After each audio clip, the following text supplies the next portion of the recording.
अच्छा स्टूडेंट, ये question number 3 का पार्ट नंबर 5 है। Through a completing square solve करना है। तो सोल्यूशन की तरफ आते हैं, किस तरह हम सॉल्व करेंगे। सेम वही मेथड है सोल्यूशन। स्टेप वाइज मैं इसको सॉल्व करूंगा। Step number 1। तो स्टेप 1 में क्या कहा था मैंने कि जो एक गिवन क्वाड्रेटिक इक्वेशंस होगा तो आइए ये स्टैंडर्ड फॉर्म में है या नहीं है। तो यस, ये given question standard form, yes ये एक standard form of quadratic equations है। तो अब फिर हम देखेंगे कि एक्स स्क्वायर के साथ कोई कोएफिशिएंट अवेलेबल है। यस है यहाँ पे। अब इस कोएफिशिएंट को हम ख़त्म करने के लिए यहाँ पे इसको फर्दर डिवाइड करेंगे और सिंपल फॉर्म में लिखेंगे। तो क्या करें आप लोगों ने कि divided both side by l. L को बोथ साइड आप डिवाइड करें। यहाँ देखिए implies that l x square divide by l plus M by l x plus n by l equal to 0 by L.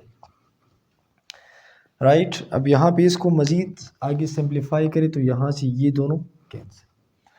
अब आगे क्या करना है आप लोगों ने कि इसको एज इट इज़ उतारे x square plus M by l x plus n by l equal to 0, क्योंकि 0 divide by something equal to 0। तो ये था स्टेप नंबर 1। अब स्टेप नंबर 2 की तरफ जब हम बढ़ते हैं, स्टेप नंबर 2। तो स्टूडेंट स्टेप नंबर 2 में मैंने क्या कहा था कि एक्स स्क्वायर एक्स के, क्योंकि एक्स के स्क्वायर के कोएफिशिएंट को हमने सिंप्लीफाई किया। अब एक्स वाले जो कोएफिशिएंट है वो स्टेप 3 में हम फॉलो करेंगे। तो अगला जो टर्म होगा वो सी वाला टर्म जो है स्टेप नंबर 2 में हम इसको इक्वल से उस साइड पे लेके जाएंगे और स्टेप नंबर 2 को वाइंड अप करेंगे। ठीक हो गया। तो क्या करना है आप लोगों ने कि x square plus M by l x equal to, ये प्लस में उस साइड पे जाके माइनस एन बाई एल। तो ये था स्टेप नंबर 2। अब स्टेप नंबर 3 में क्या है कि एक्स के कोएफिशिएंट्स को हम 1 और 2 के साथ मल्टीप्लाई करेंगे। मल्टीप्लाई के बाद इनका स्क्वायर लेके अगर सिंप्लीफाई हो रहा है तो सिंप्लीफाई करेंगे, अदरवाइज फिर दोनों साइड पे ऐड करके स्टेप नंबर 3 को हम वाइंड अप करेंगे। तो स्टेप नंबर 3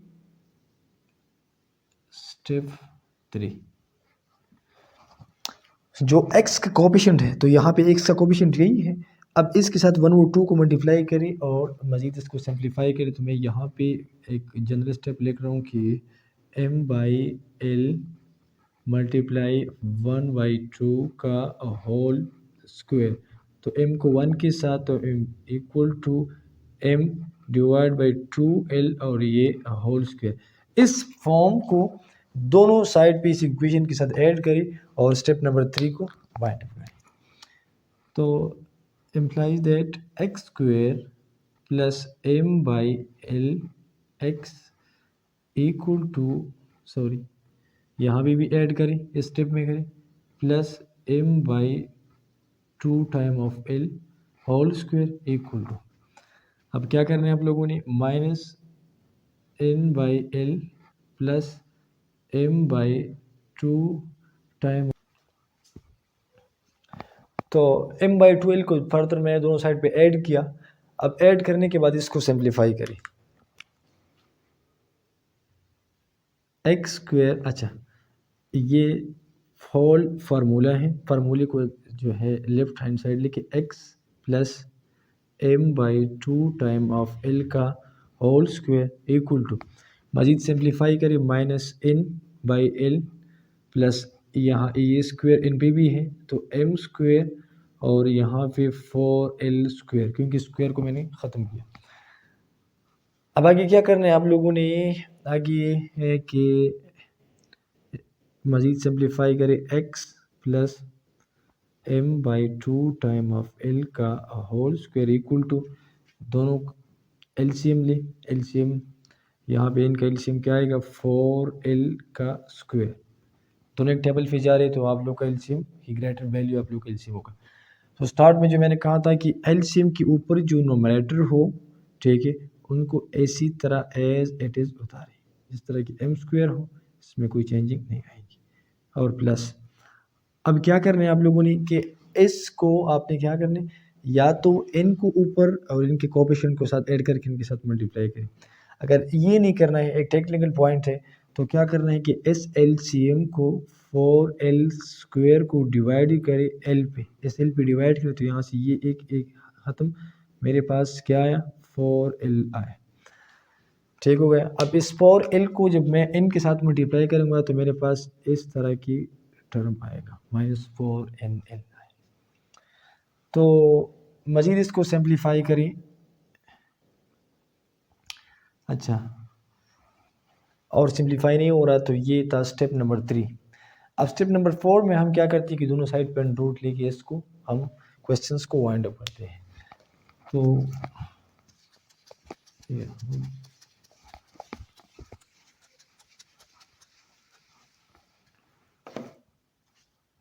स्टेप नंबर 4,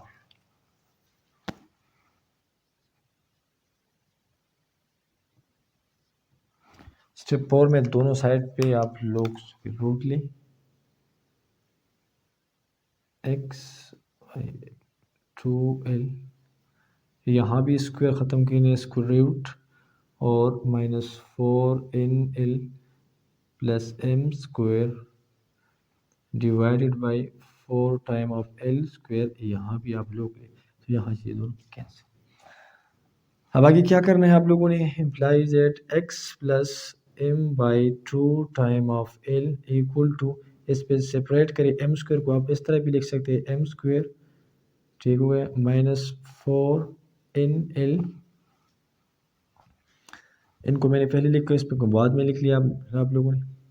और क्या करना है, इनको 2 टाइम ऑफ एल स्क्वायर लिख सकता हूँ, यहाँ एन रूट सेपरेट करे और यहाँ एन रूट सेपरेट, तो यहाँ से ये कैंसिल। ये क्यों किया ये स्टेप, क्योंकि यहाँ पे ये और सिंप्लीफाई हो रहा है, ऊपर कोई सिंप्लीफिकेशन नहीं हो रहा। तो x plus m by 2 time of l equal two plus minus m square -4nl divided by 2 time of l, और यहाँ पे ये अंडर रूट। अब x को यहाँ पे अलाउन छोड़ के यहाँ पे इसको ये प्लस में उस साइड पे जाके माइनस, तो किस तरह implies that x equal to minus m by 2l plus minus m square -4nl divided by 2l, और यहाँ पे ये अंडर रूट ही आए। तो अगला जो स्टेप आप लोगों ने करना है, क्या करना है हम लोगों ने कि दोनों की डिनोमिनेटर सेम है, तो डिनोमिनेटर जब सेम हो तो हम क्या करें, सेम, क्योंकि प्लस माइनस का साइन है, तो यहाँ पे ये स्टेप इम्प्लाई दैट मैं ही कर रहा हूँ कि आप लोगों का एलसीएम ही 2l और जो -m plus minus m square -4nl, और यहाँ पे अंडर रूट। तो ये आया मेरे पास आप लोगों का जो सॉल्यूशंस है थ्रू कंप्लीटिंग स्क्वायर। तो ये क्वेश्चन मैंने इस वजह से सॉल्व किया क्योंकि इसमें कांस्टेंट कोई शामिल नहीं था, इंक्लूड नहीं था। स्टार्ट में सारे जो है लेटर्स गिवन थे, एल एम, ये सारे वेरिएबल गिवन थे, तो इस वजह से मैंने इस क्वेश्चंस को जी। अच्छा डियर स्टूडेंट, ये पार्ट नंबर 7 है एक्सरसाइज 1.1 का, और थ्रू अ कंप्लीटिंग स्क्वायर इसको सॉल्व करना है। तो ये वाले क्वेश्चन अभी मैं सॉल्व कर रहा हूँ। प्रीवियस जितने भी क्वेश्चंस की थी मैंने, तो वो स्टैंडर्ड फॉर्म में नहीं थी, पहले हम स्टैंडर्ड फॉर्म में थे फर्स्टली, तो हम इसको स्टेप वाइज थ्रू मैंने सॉल्व किया था। अभी ये क्वेश्चन जो है ये स्टैंडर्ड फॉर्म में नहीं है, पहले इसको हम कन्वर्ट करेंगे, कन्वर्ट होने के बाद इस पे हम स्टेप अप्लाई करेंगे। तो सॉल्यूशंस की तरफ आते हैं। Solutions step number 1, right. Step number 1 में क्या था डियर स्टूडेंट, स्टेप नंबर 1 में हम ये करते हैं कि गिवन इक्वेशंस के एक्स के कोएफिशिएंट को हम क्या कर रिड्यूस करते, फर्दर इसको डिवाइड कर देते और फिर इसको सिंप्लीफाई कर दे। लेकिन यहाँ पे ये क्वेश्चन जो है ये स्टैंडर्ड फॉर्म में नहीं है, पहले इसको कन्वर्ट करेंगे फिर मैं स्टेप नंबर 1 अप्लाई करूँगा, राइट। तो अगर देखा जाए यहाँ पे तो -x square plus 15/2 equal to 7/2x, पहले इस वैल्यू को इधर शिफ्ट करें, implies that minus x square plus 15/2 ये इधर आके -7/2 x इक्वल टू 0। अब इसको रीअरेंज करी, जब मैं रीअरेंज करूँगा तो x square -7/2 x plus 15/2 equal to 0। अब स्टूडेंट यहाँ पे इनको अगर देखा जाए तो 2 को अगर मैं बोथ साइड मल्टीप्लाई करूँगा तो और माइनस कॉमन करूँगा तब ये मेरे पास रिड्यूस होगी mean simple form of the quadratic standard form आएगी, राइट। तो अगर यहाँ से मैं माइनस को बाहर निकालूँ, जब मैं माइनस को यहाँ से कॉमन करूँगा तो मेरे पास कुछ यूँ आएगा, यहाँ एक्स स्क्वेयर प्लस 7/2 एक्स इधर आएगा -15/2 इक्वल टू 0, ये टर्म आया। अब क्या करना था कि स्टैंडर्ड फॉर्म में जब हम कन्वर्ट करेंगे तो इस 2 को भी हम रिड्यूस कर रहे हैं, ठीक है। जब यहाँ से इस 2 को डिनोमिनेटर से हम रिड्यूस करते हैं तो फिर अगला जो है हमारे पास स्टेप वाइज हम अप्लाई करते हैं। लेकिन अगर इस 2 को मैं फर्दर मल्टीप्लाई करूँ तो यहाँ से तो ये कैंसिल हो जाएगा, यहाँ से भी कैंसिल, लेकिन यहाँ फिर मज़ीद फिर वापस डिवाइड करूँगा। तो बेहतर यही है कि हम इसी स्टेप के अंदर स्टेप नंबर 1 को फॉलो करके आगे क्वेश्चंस को मूव करें, राइट। तो क्या करना है आप लोगों ने कि स्टेप नंबर 1 में हम एक्स स्क्वायर की कोएफिशिएंट को रिड्यूस करते हो तो यहाँ पे है ही नहीं, तो डायरेक्ट हम स्टेप नंबर 2 की तरफ चलते हैं, ठीक है। तो स्टेप नंबर 2 में क्या करना था कि जो कांस्टेंट था उसको उस साइड पे शिफ्ट करना, यही हमारा काम था स्टेप नंबर 2 में। Implies that x square plus 7/2 x equal to 15/2, ये वाला टर्म मेरे पास है, ये है स्टेप नंबर 2। आगे क्या करना है आप लोगों ने कि जो स्टेप नंबर 3 था, तो स्टेप नंबर 3 में हम क्या करते हैं कि x का जो कोएफिशिएंट था, कोएफिशिएंट के साथ हम 1 और 2 के साथ मल्टीप्लाई करेंगे, और मल्टीप्लिकेशंस के बाद क्या करना है आप लोगों ने 1 और 2 के साथ मल्टीप्लाई करके फिर होल स्क्वायर, और इसको अगर सिंप्लीफाई हो तो सिंप्लीफाई करें, नहीं हो रहा तो इसको दोनों साइड पे ऐड करें, राइट। तो किस तरह करना है, तो 7/2 इधर और इनके साथ जो होल स्क्वायर ले तो सिंप्लीफाई हो जाएगा 7/4 का होल स्क्वायर।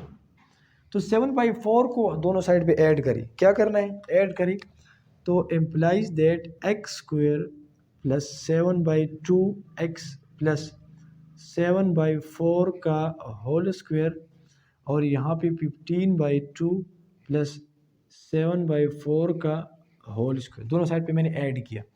अब जब मैंने ऐड किया तो मेरे पास ये वाला टर्म फार्मूला का राइट साइड है तो लेफ्ट साइड के फॉर्म में लिख दें।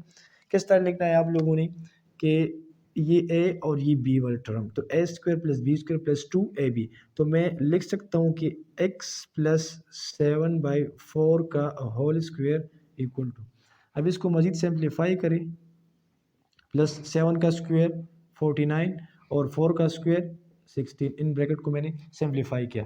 अब यहाँ पे फिर प्लस माइनस का जब साइन हो तो वहाँ पे हम एलसीएम की थ्रू से इसको सिंप्लीफाई करते हैं। तो इम्प्लाइज दैट x प्लस 7/4 का होल स्क्वायर, यहाँ पे 2 1 ज़ा 2 8 ज़ा 16, तो ग्रेटर वैल्यू आप लोग का एलसीएम जो दोनों एक टेबल पे जा रहे हैं। तो वो ट्रिक क्या था कि जो एलसीएम होगा उसके ऊपर वैल्यू को एज इट इज़ इसी तरह नीचे उतारे, प्लस फिर 2 को इन पे डिवाइड करें, क्या किस तरह 16 को 2 पे डिवाइड करें, 2 8 ज़ा 16, मेरे पास ये आया। अब इस ऐड को इनके साथ क्या करें मल्टीप्लाई करें, 15 × 8, तो ये वाला टर्म मेरे पास आया। अब इसको मैं मज़ीद सिंप्लीफाई करूँगा तो कुछ यूँ आएगा, फिर स्टेप नंबर 4 की तरफ चलती है और क्वेश्चंस को वाइंड अप करती है, राइट। क्या करना है, इसको इसी तरह उतारे, इम्प्लाइज दैट x प्लस 7/4 का होल स्क्वायर इक्वल टू, इनको जब मैं मल्टीप्लाई करूँगा तो 120 प्लस 49 एंड 16, मज़ीद सिंप्लीफाई करें इनको, x प्लस 7/4 का होल स्क्वायर, राइट, इन दोनों को ऐड करें तो मेरे पास ये कुछ यूँ आएगा, जब ऊपर नोमिनेटर को हम ऐड करते हैं। अब स्टेप नंबर 4 की तरफ बढ़ते हैं, कोई और सिंप्लीफिकेशन नहीं हो रहा, तो जब मैं स्टेप नंबर 4 की तरफ जा रहा हूँ तो स्टेप नंबर 4 दोनों साइड पे आप स्क्वायर रूट लें, तो जब दोनों साइड पे मैं स्क्वायर रूट को मेंशंस करूँ मैं, तो यहाँ पे भी स्क्वायर रूट और यहाँ पे भी स्क्वायर रूट, यहाँ से ये दोनों कैंसिल। अब आगे क्या करना है, एम्प्लाइज दैट x प्लस 7/4 का whole square, right, equal to, इनको मैं इस तरह लिख सकता हूँ को 13/4 का होल स्क्वायर, क्योंकि 13 का स्क्वायर से 169 ये वाला टर्म और 4 का स्क्वायर से ये वाला टर्म आता है, तो यहाँ पे सिंप्लीफाई होगी, ये दोनों यहाँ से कैंसिल, यहाँ ये स्क्वायर तो पहले से मैंने रिड्यूस किया है, राइट। अब आगे क्या करना है, आप लोगों ने ये ब्रैकेट भी यहाँ से ख़त्म करें, स्केप करें कि x plus 7/4 equal two plus minus 13/4, ये वाला सिंपल फॉर्म मेरे पास आया। अब x को यहाँ पे छोड़कर इस वैल्यू को उधर शिफ्ट करें और x की वैल्यू जो है इजीली आप लोग फाइंड करें। तो यहाँ पे मैं इनको वाइंड अप कर रहा हूँ क्वेश्चंस को।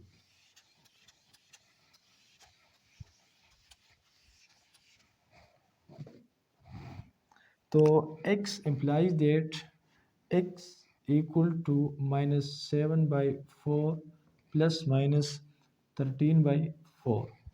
तो एक दफ़ा प्लस में लिखी, एक दफ़ा माइनस में लिखी, क्योंकि यहाँ पे +4 है उस साइड भैया कि -4 implies that x equal to -7/4 plus 13/4 and जो सेकंड वैल्यू है -7/4 minus 13/4, right, implies that x equal to, इनका एलसीएम ले, दोनों में डिनोमिनेटर सेम है और ऊपर नोमिनेटर को इसी एज इट इज होता है। इसी तरह इनका भी 4 एंड -7 और -13 एज इट इज। 13 से 7 को निकालें तो इधर आएगा 6/4 और इधर आएगा -20/4। तो यहाँ पे कैंसिलेशन हो रही है, 4 1 एंड 4 5 और 2 2 एंड 2 3। तो x के जो दो सॉल्यूशंस मेरे पास आए वो है 3/2 और जो सेकंड वैल्यू है x इक्वल टू -5 ये है, राइट।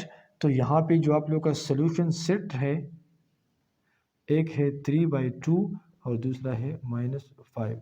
इससे प्रीवियस जो क्वेश्चन मैंने की थी तो सॉल्यूशन सेट में नहीं लिखता, ठीक है। तो लाजमी मस्ट आप लोग हर क्वेश्चंस के एंड में जब आप x की वैल्यू फाइंड करते थे तो सॉल्यूशन सेट में ज़रूर आप लोग लिखेंगे, राइट।